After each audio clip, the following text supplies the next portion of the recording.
Linear differential equations of higher order में हमने आज 4.7 में वेरिएशन ऑफ पैरामीटर्स पढ़ना है। वेरिएशन ऑफ पैरामीटर्स हम पहले भी पढ़ चुके हैं फर्स्ट ऑर्डर डिफरेंशियल इक्वेशन में। आज हमने सेकेंड ऑर्डर डिफरेंशियल इक्वेशन के लिए पढ़ना है। First order linear differential equation में जब हमने वाई पी सपोज किया था, अगर y1 जो है वो सोल्यूशन है होमोजेनियस एसोसिएटेड होमोजेनियस पार्ट का, तो yp हमने सपोज किया कि ux y1 सपोज किया था। तो ये हमारे पास ये जो मेथड था ये वेरिएशन ऑफ पैरामीटर्स था, और यही हम सेकेंड ऑर्डर डिफरेंशियल इक्वेशन में लगाएंगे। ये हमारे पास non homogeneous linear second order differential equation है। सबसे पहले हम इसे स्टैंडर्ड फॉर्म में लिखेंगे। स्टैंडर्ड फॉर्म क्या है? जो हमारे पास हायर डेरिवेटिव है यानी कि डबल प्राइम, यहाँ पे इससे कोफिशिएंट 1 होना चाहिए। तो a2 से पूरी इक्वेशन को डिवाइड कर देंगे, तो हम इसको जो कोफिशिएंट a1 का आएगा, जो कोफिशिएंट y प्राइम का आएगा उसको हम px कह देते हैं, और जो कोफिशिएंट y का आएगा उसको qx कह देते हैं, और ये भी gx डिवाइड बाई a2x हो जाएगा। इसको हम एक new function f of x कर देते हैं। अब ये स्टैंडर्ड फॉर्म में। अब हम जिस मेथड से हमने first order differential equation solve की थी वेरिएशन ऑफ पैरामीटर से, इसी तरीके से हम ये सॉल्व करेंगे इसके एसोसिएटेड होमोजीनियस पार्ट का, जहाँ पे एफ ऑफ एक्स 0 होगा। इसका हम कॉम्प्लीमेंट्री फंक्शन फाइंड कर लेंगे। सबसे पहले इसमें हम एज्यूम करेंगे कि अगर जब हमारे पास फर्स्ट ऑर्डर की नॉन होमोजीनियस इक्वेशन होती थी, तो हम वाई पी को सपोज करते थे। y1 हमारा अगर कॉम्प्लीमेंट्री फंक्शन होता था तो हम वाई पी को सपोज करते थे u1x y1। अब हमारे पास सेकेंड ऑर्डर की डिफरेंशियल इक्वेशन है, तो हमारे पास दो सोल्यूशन आएंगे y1 और y2 कॉम्प्लीमेंट्री फंक्शन के। तो y1 y2 हमारे पास फंडामेंटल सेट ऑफ सोल्यूशंस हैं, और जो के होमोजेनियस एसोसिएटेड होमोजेनियस इक्वेशन के हैं। तो हम yp को अज्यूम करेंगे कि yp जो है वो u1x y1 है प्लस u2x y2x। जो हमारे पास कॉम्प्लीमेंट्री फंक्शन होता है वो होता है y c is equal to c1 y1 plus c2 y2। तो c1 और c2 की जगह हमने u1x और u2x सपोज कर लिए। तो ये हमारे पास वेरिएबल हैं, तो इसलिए इसको वेरिएशन ऑफ पैरामीटर्स कहते हैं। अब हमने सपोज कर लिया, और हमारे पास सेकंड ऑर्डर की डिफरेंशियल इक्वेशन है, इसलिए हमने दो दफ़ा डेरिवेटिव लिया इसी इक्वेशन नंबर 3 का, और फिर इसको पुट कर दिया इक्वेशन नंबर 2 में, जो कि हमारे पास स्टैंडर्ड इक्वेशन थी। तो उसमें जब पुट किया तो u1 कॉमन ले लिया और u2 कॉमन ले लिया, तो ये बिल्कुल वही इक्वेशन बन रही है जो कि हमारे पास इक्वेशन नंबर 2 है। तो y1 चूँकि इक्वेशन 2 जो इक्वेशन 2 में जो हमारे पास एसोसिएटेड होमोजेनियस इक्वेशन है उसका जो है सोल्यूशन वो y1 है, तो इसलिए ये 0 के इक्वल हो जाएगा। y2 भी जो है बिल्कुल इसी फॉर्म का है, और तो ये होमोजेनियस इक्वेशन 0 के इक्वल है, तो ये भी 0 हो जाएगा। और बाकी जो है ये इसको अगर और से देखें तो ये डेरिवेटिव है। किसका डेरिवेटिव है? ये y1 u1 प्राइम का डेरिवेटिव है, और ये जो है ये दोनों टर्म्स ये y2 u2 प्राइम के डेरिवेटिव है, और बाकी सारा फंक्शन वैसे लिखा, और is equal to F of X. ये इस क्वेश्चन नंबर 2 में पुट किया तो वहाँ पे राइट हैंड साइड पे हमारे पास एफ ऑफ एक्स था। तो ये क्वेश्चन नंबर 4 हमारे पास आ गई। अब हम इस क्वेश्चन नंबर 4 में एज्यूम करेंगे कि हम ये इक्वल टू 0 ले रहे हैं, तो बाकी जो बचेगा वो हमारे पास ये एफ ऑफ एक्स आ जाएगा। इन दो इक्वेशन को हम बाई क्रैमर्स रूल सॉल्व करेंगे। क्रैमर्स रूल सॉल्व करेंगे तो हमारे पास जो वेरिएबल्स हैं वो u1 प्राइम u2 प्राइम है, क्योंकि हमें इनकी वैल्यूज फाइंड करनी है।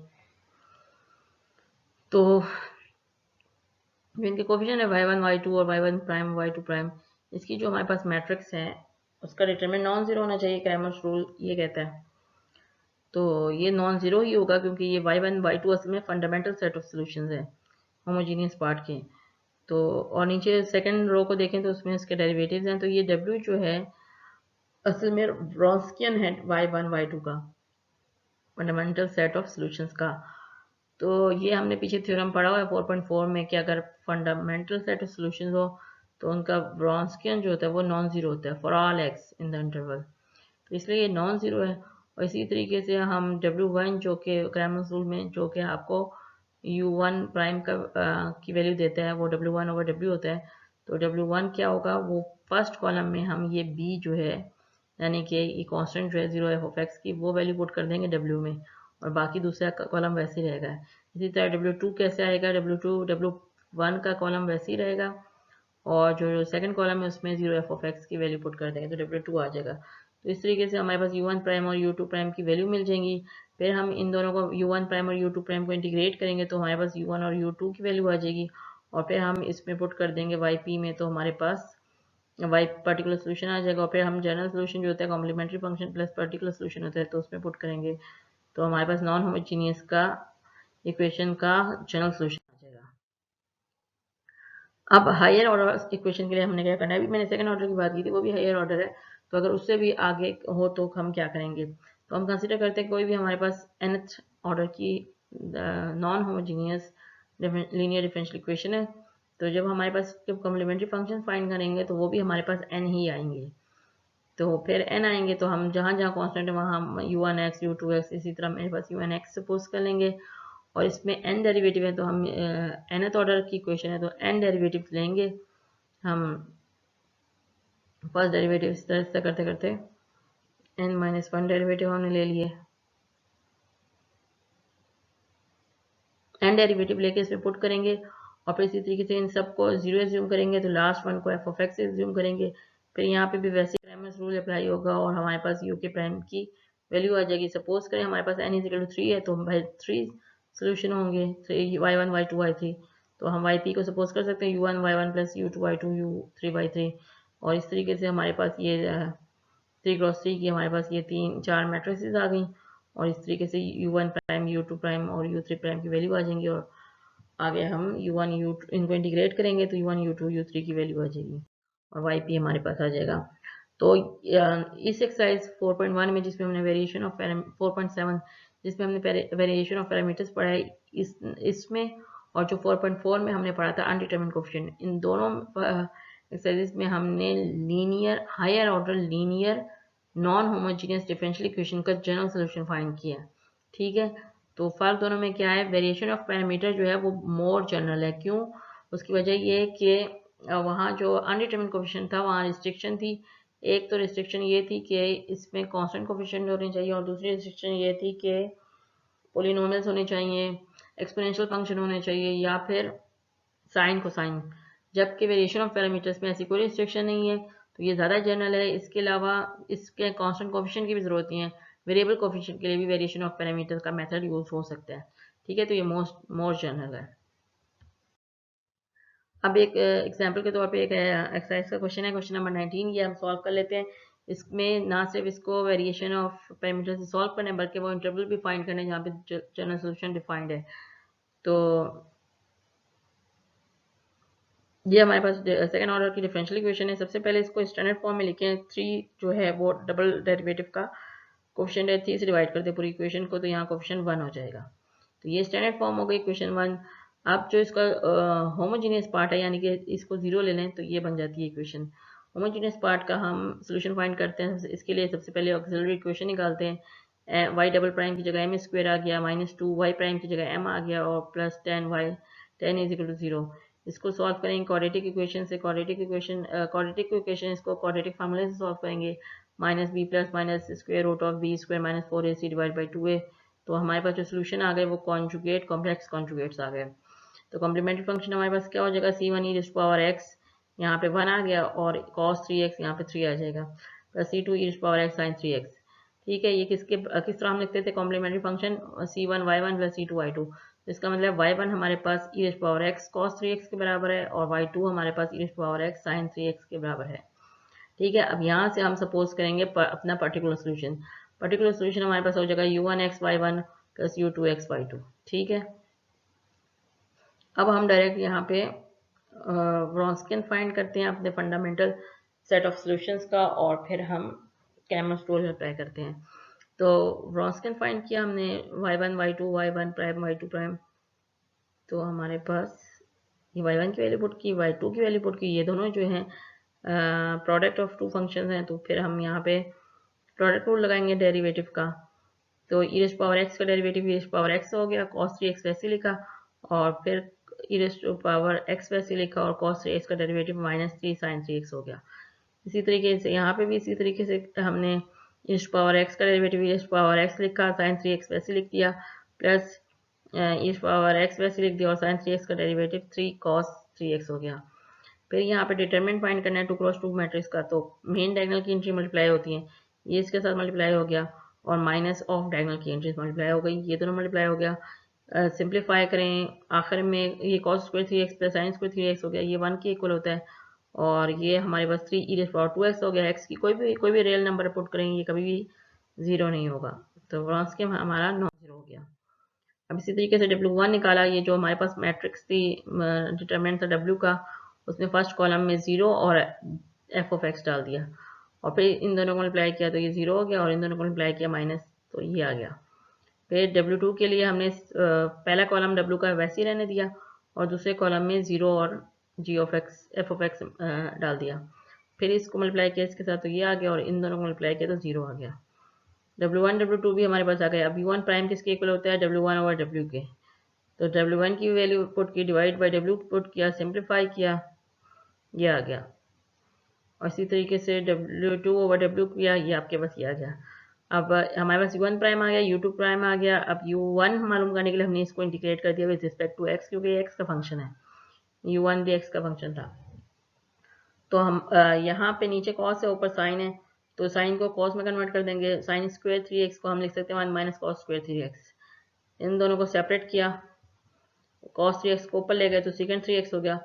secant 3x का इंटीग्रल होता है ln of secant 3x plus tangent 3x divide by उसका जो यहाँ पे एंगल का जो डेरिवेटिव होता है 3 आ गया।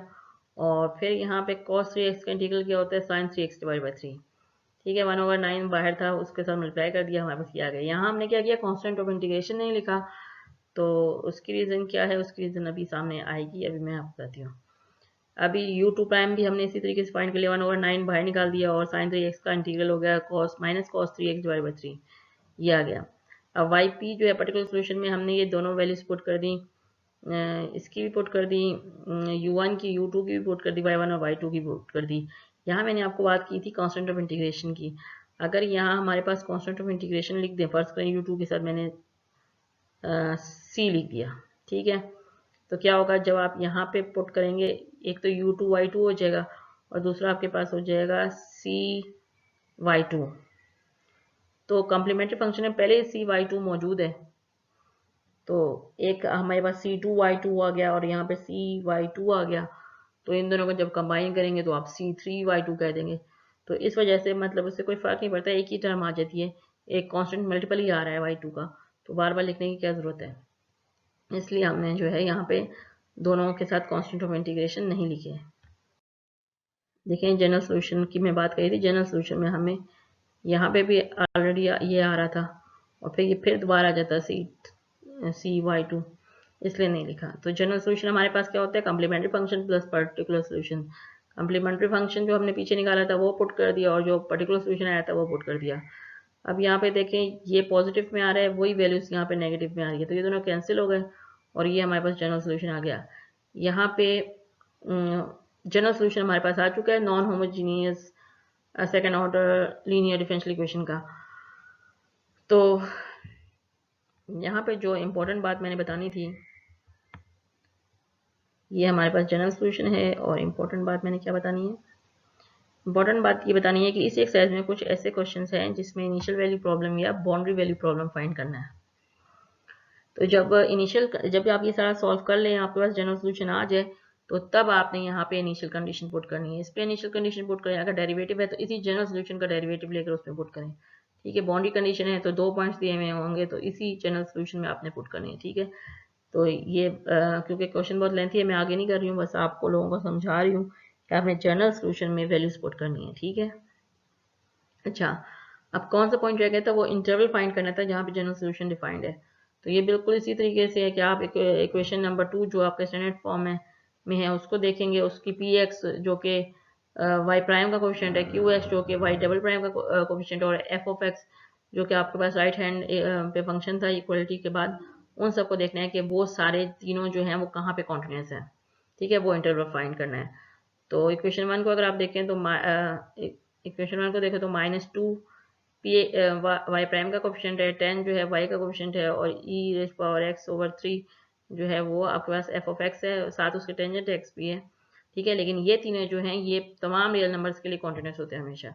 तो टेंजेंट 3x भी यहाँ पे था, तो टेंजेंट 3x जो होता है वो असल में sign 3x over cos 3x के इक्वल होता है।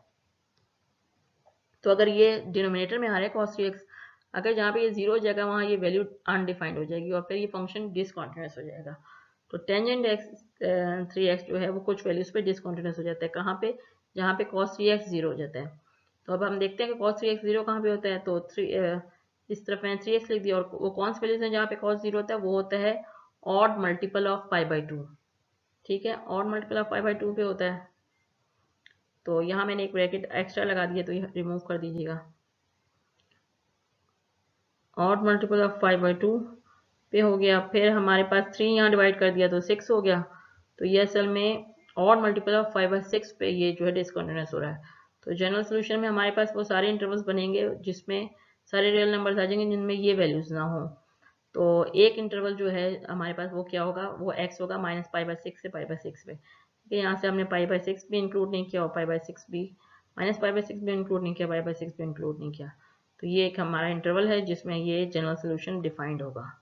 ठीक है, यहाँ पे हमारा लेक्चर एंड होता है। Best of luck.